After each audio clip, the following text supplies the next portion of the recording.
Mesdames, Messieurs, bonjour et bienvenue sur Kivu Morning Post. À la une de cette édition du journal, des violents affrontements ont opposé ce jeudi la coalition FARDC Wazalendo aux rebelles du M23 sur l'axe Ndumba Kishanga-Mutwe dans le groupement Mumfuni-Shanga en territoire de Baoundé dans le Massissi.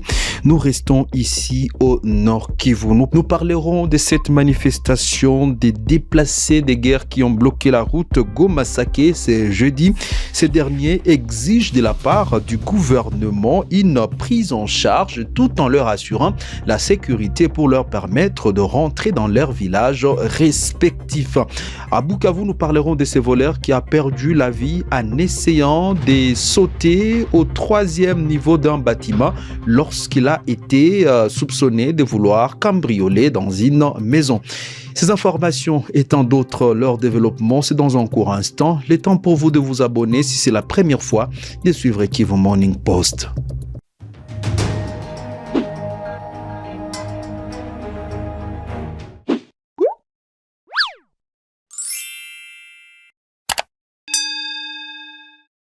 Ouvrons cette édition par les territoires de Massissi où des violents combats ont opposé ce jeudi matin le FARDC aux rebelles du M23. Nous sommes sur l'axe Ndumba et Kashanga-Mutwe dans le groupement Mufuni-Shanga. D'après Luanda Famille, acteur de la société civile du groupement et membre du conseil local de la jeunesse à Bweremana, c'est depuis ce matin que les détonations d'armes lourdes et légères se sont fait entendre sur différentes positions de Wazalendo et FARDC au niveau des Ndumba et Kishanga-Mutwe. Les rebelles du M23 ont d'abord tenté de déborder depuis la soirée de mercredi 11 septembre. Les positions des forces régulières sans succès.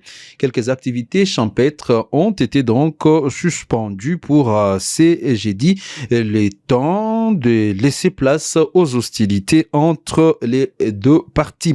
Aucun dégât pour l'instant n'est signalé au centre de Bweremana car dans cette partie du territoire de Massissi, les activités se poursuivent normalement. Rappelons que c'est depuis un certain temps que les échanges des tirs entre le belligérant ne cessent de s'enregistrer, surtout dans le montagne de Ndumba et Kishanga-Mutwe, situé non loin de Bweremana. Nous allons devoir rentrer ici à Goma. Au moins 2 déplacés ont été tués la nuit de mercredi à ce jeudi 12 septembre 2024 au camp de déplacés de Lushagala. Selon la société civile de la commune de Karisimbi, il s'agit d'un présumé policier qui a tiré sur 2 déplacés. Au camp de Lushagala, 2 déplacés ont été tués cette nuit. L'auteur étant présumé policier, a déclaré Christian Kalamo, président de la société civile en commune de Karisimbi. Dans le camp de Lushagala, une dizaine de hits sont partis en fumée suite à l'incendie dont l'origine reste inconnue. Ces matins d'ailleurs, des déplacés ont manifesté à l'entrée de l'école du cinquantenaire réclamant le retour et la prise en charge par les autorités congolaises. Détail avec Blaise Bassabossé. Ronelli, c'est aux environs de 21h que les déplacés au camp de Lushagala ont été surpris par un feu qui a commencé dans une cabane. Et après, l'effet s'est propagé malgré l'intervention et la mobilisation des déplacés pour essayer de contenir la pression de ce feu qui a été dévastateur. Il faut signaler qu'aujourd'hui, les camps de Lushagala, une bonne partie en tout cas, a été affectée. Une situation qui a provoqué de manifestations. Par exemple, le matin où les déplacés ont manifesté pour demander aux autorités de Kinshasa de rétablir la paix dans l'est de la République démocratique du Congo.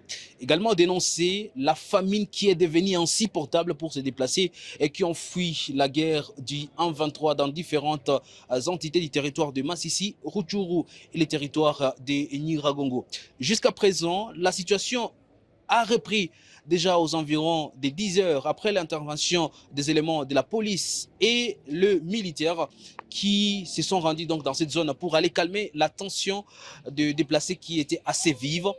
Nous nous sommes rendus dans cet espace pour aller constater les dégâts. Il faut le dire quand même qu'il reste seulement les cendres dans cet espace où il y avait des cabanes. Difficile d'identifier combien de cabanes qui ont été affectées pour l'instant. Et selon les sources du président d'ICAN, une identification est en train d'être faite, mais ces déplacés demandent l'intervention du gouvernement provincial pour la construction de nouvelles cabanes. Après ce passage de Blaise Bassabos, nous allons accorder la parole à Émilie Moutebois qui va nous parler de ces 3 enfants qui ont perdu la vie dans une explosion d'un obus dans la matinée de ce jeudi 12 septembre 2024. Selon des sources concordantes, l'incident a eu lieu au site Rego dans le quartier Mugunga, dans la partie ouest de la ville de Goma. Précision. Il s'agit d'une bombe tirée par les rebelles du 11-23 qui est tombée à côté du site des déplacés. 3 enfants viennent de mourir. Ils sont âgés entre 12 et 14 ans, a déclaré un responsable de la police chargé de surveillance de cas. Selon d'autres sources, il s'agit plutôt d'un obus qui a explosé tout près d'un camp militaire. Il s'agit d'un obus abandonné à côté d'un camp militaire qui a explosé. Il y a 3 enfants qui sont morts, a déclaré un des responsables du camp sous couvert d'anonymat. Cet incident intervient après quelques mois d'accalmie dans la zone. Début mai dernier, une dizaine de personnes avaient été tuées dans une explosion d'un obus qui avait tombé sur 2 hits de déplacés dans le quartier Mugunga. L'obus avait été attribué aux rebelles du 11-23 selon l'armée congolaise. Et puis l'opposant congolais Moïse Katumbi a dans une déclaration sur son compte Twitter condamné l'assassinat d'un élève de 7e année dans le territoire de Nyiragongo en province du Nord Kivu. Pour Katumbi, la vie humaine est sacrée. La mort de 7 écoliers dont la seule arme était son cartable rempli de cahiers et de rêves est un drame d'une horreur inimaginable. Quel crime abominable qu'est doter la vie à un enfant qui aspirait simplement à apprendre à devenir un homme. Chaque enfant congolais perdu est une plaie ouverte dans notre cœur. Cette tragédie révolte notre conscience, a déclaré Moïse Katumbi. L'incident autour de la mort de cet enfant a eu lieu, nous sommes mercredi 11 septembre 2024 vers 10h à Kanyaruchinya, dans le territoire de Nyiragongo. La victime, un élève de 7e année à l'Institut Mugara, a été tué par une balle perdue tirée par un présumé Mouzalendo lors d'une dispute entre des hommes armés. La situation sécuritaire dans le territoire de Nyiragongo ne cesse d'être de plus en plus préoccupante dans cette partie du Nord Kivu. Des cas de tueries, pillages, crépitement des balles pendant la nuit sont devenus le quotidien des habitants. Nous allons nous rendre dans le territoire des Kalehe où un autre drame humanitaire vient d'être signalé. Il s'agit tout simplement d'une pluie accompagnée par des vents violents qui a détruit plusieurs huttes appartenant aux déplacés des guerres dans cette partie du site Kivu. Le ménage se trouvant dans cette zone appelle à l'intervention de l'humanitaire pour une assistance. Je l'ai dit au sommaire, un voleur a perdu la vie après avoir tenté de fuir. Nous sommes à Bukavu. C'était avoir été pris en flagrant délit de vol dans un quartier de cette ville située au chef-lieu de la province du sud Kivu. La matinée de ce jeudi 12 septembre 2024. Et selon la société civile noyau communal de Nyalukemba, les voleurs auraient tenté de s'introduire dans une résidence sur avenue Paysage D. Nous sommes à 2h du matin. Les propriétaires alertés par le bruit a crié au secours, effrayant le voleur.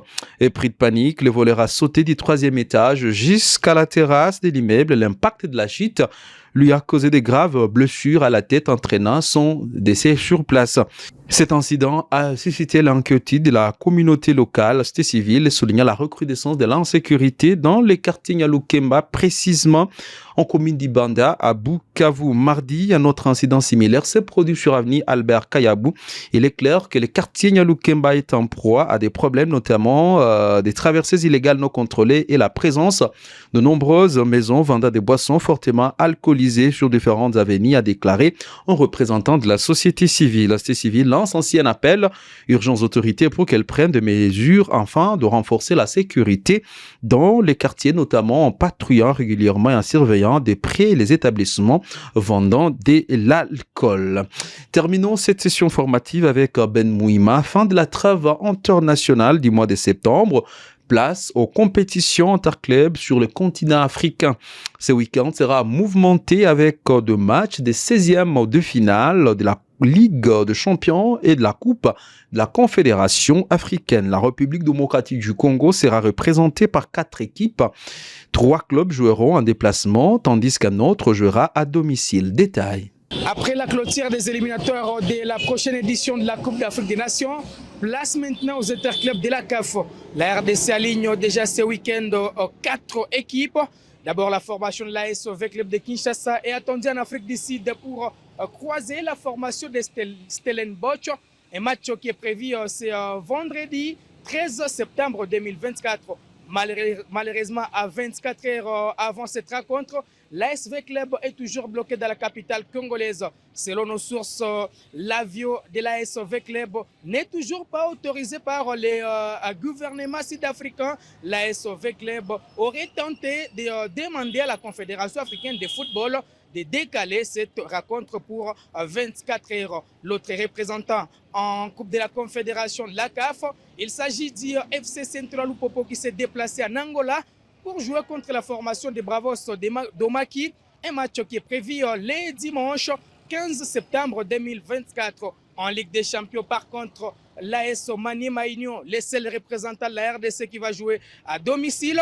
Le club de Kindu va croiser Petro Atlético de Luanda, match prévu le 14 septembre au stade des Martyrs de la Pentecôte. Avant ce match, l'équipe de Kindu a livré un match amical avec l'AS V-Club. Question de se mettre en jambe à l'absence du championnat national de la RDC.